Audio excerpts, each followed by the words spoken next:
I feel the need for speed. Ow!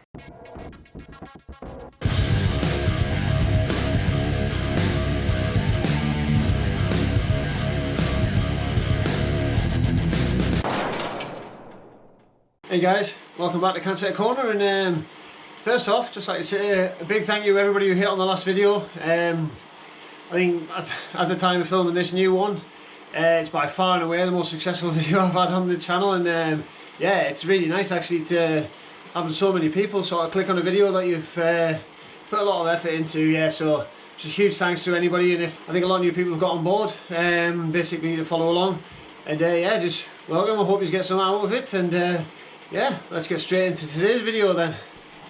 Right, so today's video is basically going to be centered around my new training plan. I've decided to try and apply a little bit of what I learned from Ben, and kind of come up with my own training routine that I'll share with the rest of you. You're free to critique it. Anybody more experienced than me, absolutely feel free to drop any criticisms or anything you think that I've done well in it. Yeah, let me know in the comments below. And basically, yeah, if you'd like to follow along and let me know what your results are like, yeah, that'd be fantastic. So basically the plan is relatively basic. I'll show it up on the screen now. Now it's based around 3 swims, 3 bikes, 3 runs every week, and I've kind of tried to rotate them a little bit, and as you can see, it's colour coded, so the closer it gets to red on the days is the harder that day is. So when it's like the lightest green, like on a Monday, like today, nice easy 1 hour super easy spin, whereas you get towards tomorrow, which is I'll get onto in a little bit, that's going to be essentially the weekly smash fest for the bike to try and get the power numbers up. As you can see, it's bright red, so that one's going to hurt a little bit. And then when it's yellow, it's kind of like zone 3, tempo-ish, threshold work, things like that. A little bit of a mix. So yeah, let's get into the training plan, and yeah, I'll try and break it down day by day. The ideas behind each session, and what I'm trying to hit, and why I've what methods I'm going to try and use to accomplish those goals. So yeah, let's get straight into it. Right, so yeah, obviously over the last year training for the Ironman, we've obviously done an awful lot of volume, and from that we've probably built a fairly decent aerobic engine from it. I mean, there's been an awful lot of easy bike miles, a lot of easy run miles and things like that. And what I want to try and do now is to try and build on that foundation a little bit, to try and build the top end power, so that the race power is a little bit more racy, should we say. The race power needs to be a lot faster, especially on this thing. Like I mentioned in my last video, when you compare my bike times to others in the age group, both at the Ironman and at the Leeds Triathlon, which was an Olympic distance event from a few weeks previous, they don't stack up too well. And with the bike being the longest part of the triathlon, it's where I've definitely got the most time to gain. So the 3 bike sessions a week at the moment, they're kind of targeting different things. So yeah, let's have a little talk about that. So really, bike session number 1 is this one, which I'm going to do on a Monday night, and it is the very easy recovery spin. Now the whole idea of this is to try and get the fatigue and the stiffness out of things like my quads and my calves from the weekend. Obviously I haven't got any in at the moment. This is purely just to try and do it for a routine. But yeah, by the end of a strong training week, the legs will probably be feeling quite stiff, and I want them to be nice and loose, ready for the Tuesday, which is going to be the first real quality session of the week. And that's where the hard work's really going to be getting done for me. So Mondays are going to be very simple. I mean, I'm sat here in my front room at the moment, I can't show you. Normally I'll be watching the TV, got Zwift set up on the iron board, it's as casual as that. And it's just going to be spinning the legs out, make sure they're ready for the Tuesday. So getting into Tuesday, as you can kind of see on the training plan, it's got a couple of things. So I've marked it down as sort of TT Tuesday.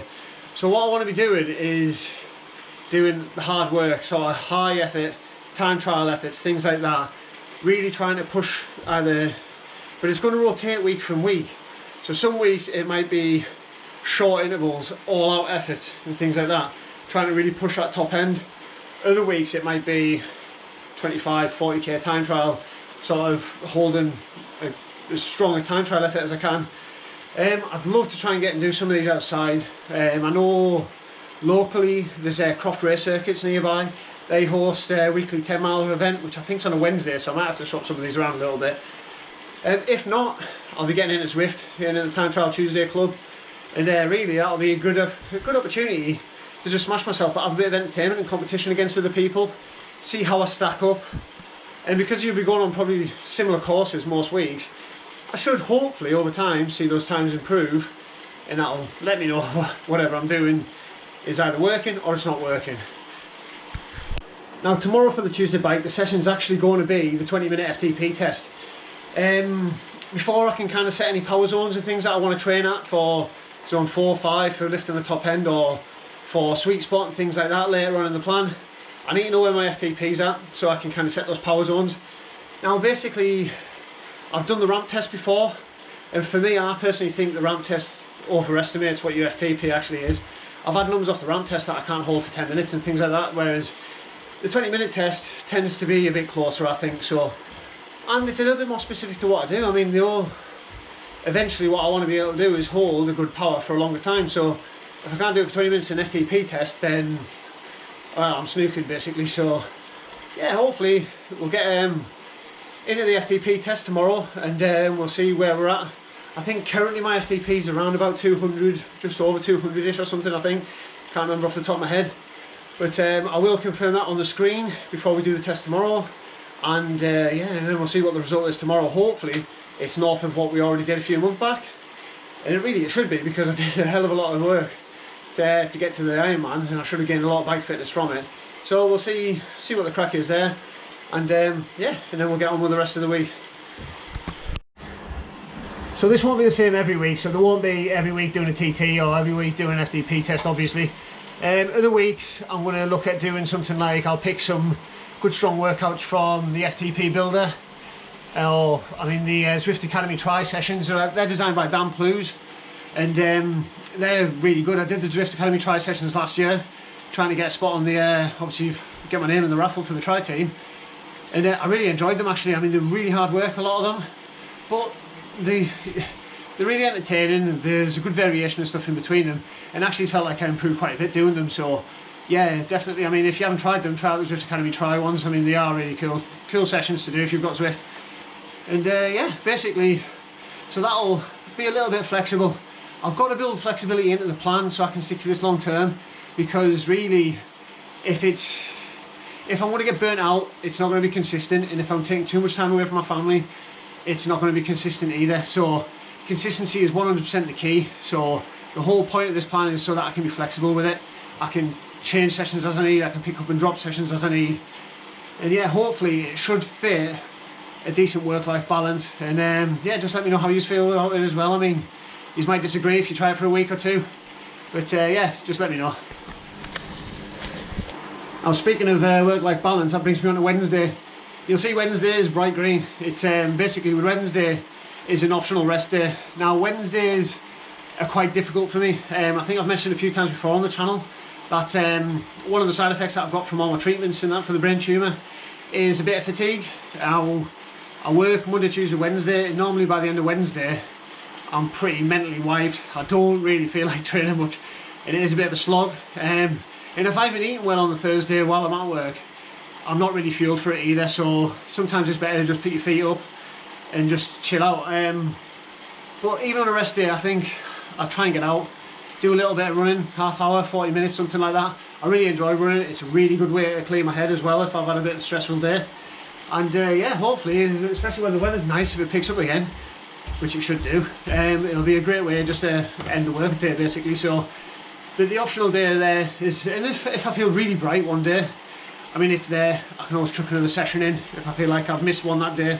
If I've got something that pops up on the Thursday or the Friday, that optional rest day can then be interchanged with any of the other sessions in the week. But yeah, I mean, you've got to remember that Tim Don used to always say next day's session is just as important as today's.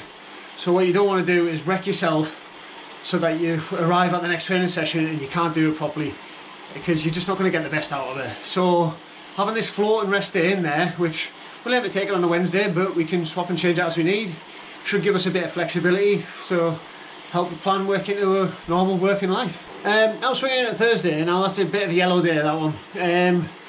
Now Thursday I'm going to try and do some longer run mileage. So now that the Ironman's done with, for now anyway, I don't really need to go out the distances I used to go out to.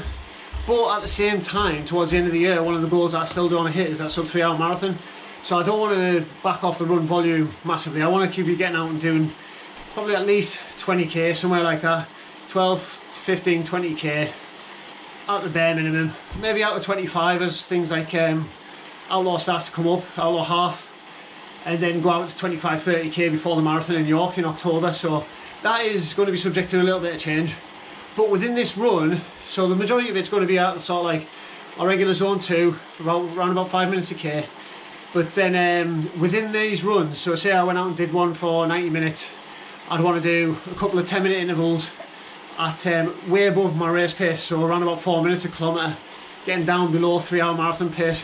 Because to do the 3 hour marathon, I'm going to have to get comfortable for running at prolonged periods above that pace, so that I know I've got it in my legs. So probably as the marathon gets a bit closer, some of these runs might start going out towards 30k with big stretches in it at sub 3 hour marathon pace, just to try and get that feeling and conditioning in the legs of running the pace for prolonged periods of time, and while taking fuel on board as well, because beyond 90 minutes for running you tend to start needing something. And as I found out at the Ironman, various things don't agree with me. One thing I think somebody mentioned before is I might try popping some Imodium before I start smashing gels down, see if that works. It might work out worse, I don't know. So this part of the training block is going to be about experimentation, as you'll see when I get on at Sunday. But yeah, but that's the Thursday run. There's what's called, I think what Search Canada calls as up tempo. So there'll be some long stretches of zone 2, probably intermixed with maybe 15 to 20% of the volume of that run will be done at above 3 hour marathon pace, just to get some of the upper end conditioning in that I will need for that sort of event. Right, Friday is one of my days off, so I get a little bit more flexibility here. Now in the evening we have a tri-club swim session, which is a great opportunity for me to work on the swim technique.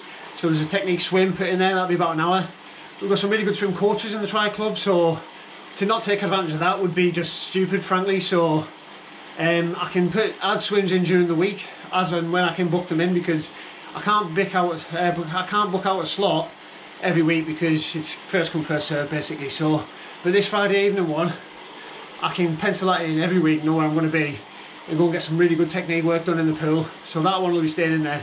The rest of Friday I'm going to try and get to the gym on the morning to do some strength and conditioning, especially around sort of core, back, things like that. And then maybe work a little bit on the legs with some things like deadlifts, leg presses and stuff like that. Nothing too crazy, because on Friday as well, what I want to do is do in the afternoon, after I've got a bit of rest and some food, is to get some really good run intervals in. There's a couple of really good Strava intervals which are very close to my house, which I really like to do, and I feel like they build a good bit of run power up. One of them is quite a steep hill, and it's a fantastic place to go and train, super quiet. You can just do hill repeats all day and basically get a really good workout very easily. And then there's a 300 metre interval, which is really good for flat out stuff. It's pretty much pan flat both ways. So, and the sort of end of the road that you get to turn around as a recovery and then sprint back, it just works out really well for me. So, and it gives me a good way to sort of track my progress again, and it gives me a little carrot dangling in front of me to try and take some KOMs off some really fast runners on the town. So yeah, I think we're going to stick with that on Friday. So a bit of gym work, out for some intervals in the day, and then a nice good technique based swim on the afternoon. Should be a good productive day, that one, I think. And then we're on a Saturdays. Basically Saturdays is quite an easy day. Basically idea is it's going to rotate from week to week based on the weather, based on availability of people. I'm going to try and keep some open water swims in, because again it is quite an alien environment to me, and I want to keep that familiarity with it up, just to get the comfort there. But the weekends I can't do open water swimming, I'll be down at the pool, try and do some longer, maybe tempo-y sort of intervals, about 400 metres, just to try and get some like endurance and make sure that I'm keeping the technique well, like decent as I start to get tired, because my entry and things starts to go to pot a little bit when my shoulders get fatigued. I start entering quite shallow, and then you miss out on things like the reach phase of the catch, and I want to try and get over that. And I think the only way you get over that is by improving your feel of the water and improving your fitness. So it's very easy with swimming to start fighting the water. And if you ever watch Lionel Sanders' series on how to not suck swimming, it's he points it out quite a few times. So yeah, just getting familiar with the water and things like that, and then staying sort of familiar with the open water environment as well. I think that'll be really important in the long term. And then that brings us on to Sunday, which is another yellow day. Sunday traditionally has always been long run day for me, probably until the back end of the Ironman training when it had to move to Thursday, basically because of the brick sessions. But what I've decided to do is, my biggest problem at Bolton, apart from just cocking up my run bag and forgetting my dry socks, was I struggled to have a good nutrition plan. I didn't practice it enough, even though Ben warned me so many times to make sure that I'm practicing eating on the bike, I'm comfortable eating on the bike, and I'm comfortable running off the bike with what I've just ate. So for the foreseeable, I'm going to keep, instead of doing the long run, my long run on a Sunday is probably not going to go any more than about 15k, maybe max out at 20 before the Outlaw, but they're always going to be part of a brick session. So the idea is going to be, we're going to go out, do a brick session, maybe 3.5 hours, maybe on a ride to 4 hours, with some good zone 3 efforts in there. There's a nice route that I do quite often, which follows an old section of Roman Road, which is like literally arrow straight for probably about 6 miles or so. And it's just basically rolling and flat. Yeah, so it's a perfect place for me to get down in the aero bars, get my head down and just put out some decent power for a little while, for 5-10 minute intervals. And if I can get out and do a decent aerobic ride with a good few hours, with 30 to 40 minutes of strong efforts in there, I think over time that's going to help sort of push my FTP up from below. So that combined with the really top end over FTP efforts, I'm hoping over the next 6 to 8 weeks or so, and when we redo the FTP test, that should have picked up quite a lot. But yeah, we'll have to wait and see. I mean, it's, people watching this might disagree straight away and think, no, you need to do more high efforts or you need to do more sweet spot work, but yeah, I mean, that's part of the fun of doing your own training plan. It's a bit trial and error. So we'll see how that works. And then basically every time we'll get back, we'll get changed, nothing too stressful. Get changed, get some shorts on, get some running shoes on, and just go out 10 to 12k, decent pace, race pace, 5 minutes a k, straight off the bike, and make sure whatever we've tested nutrition wise sits well with the stomach, and that I can, yeah, basically that I can handle it. I think when I come back to do Bolton next year, if I'm super confident getting off that bike, that I'm not going to be sick or worse and really embarrassing myself in front of all the spectators. I'm just going to enjoy the experience so much more, and I'm going to save a lot of time. So yeah, so basically that is a quick overview of my training plan. I'll leave it up on the screen. I'll try and put a link to it below where you can have a look yourself, use it as a template for your own. And yeah, I mean, if anybody wants to drop any criticisms of it or critiques or any advice or things that might be handy to change and test, then yeah, feel free to drop them below. Oh, and dead quick, out of sequence, as you can tell I'm a bit sweatier now than I was in the last clip.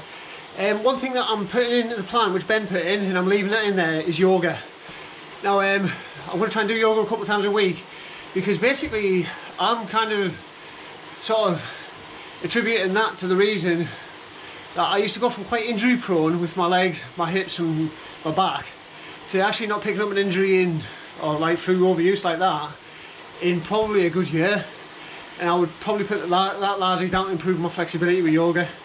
It also helps with the TT position as well, just keep your hips and your back flexible. So yeah, I will definitely be keeping that in there. That's going to be an important part of my training going forward. So this will appear somewhere in the previous clips. Thank you.